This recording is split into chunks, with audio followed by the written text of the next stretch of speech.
Great lock-in of 2025, and this is a trend that is hitting TikTok, Instagram, and it has made its way to YouTube currently. So if you don't know what the Great Lock-in is, it started September 1st to December 31st, and basically it's just an intense period of honing in on a goal or habit to try to get further into the year. Like if you made a New Year's resolution and you were unable to meet it, you still have the last 4 months of the year to get that done. And unlike New Year's resolutions, it actually has a date to the end of it so that it gives you more of a concrete way to make this. And this is going all over social media. People are talking about the Great Lock-in. Last year it was the winter arc era.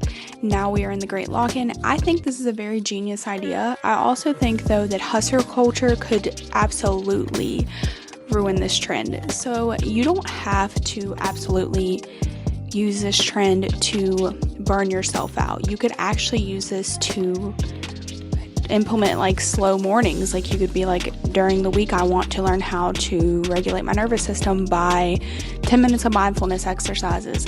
I don't think that this trend could be toxic if you were to use it in a way that was too intense, maybe and too unkind to your body. So my advice is, if you're going to participate in the lock-in, is to remember that to be kind and graceful to yourself.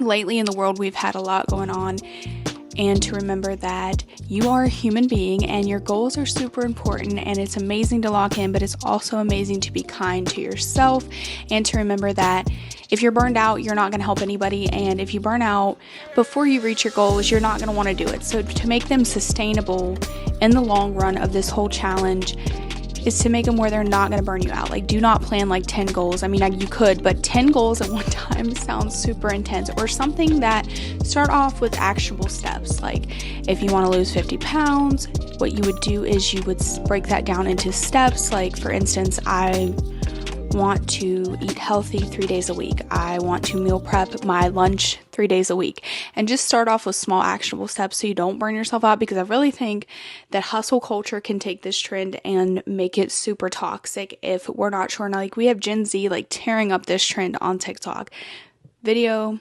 after video. But to make it, I don't believe this is supposed to be sustainable for a long term. I think that for the lock-in, for the short amount of time it is, you could make it sustainable, but I don't think this is a challenge that could go on forever. And that is just my opinion. I want to know what your guys' opinion is on the Great Lock-in. I definitely think it's a cool idea and I want to participate, but I want to remain mindful of myself and my health and my mental health, and I want you guys to remain the same about it.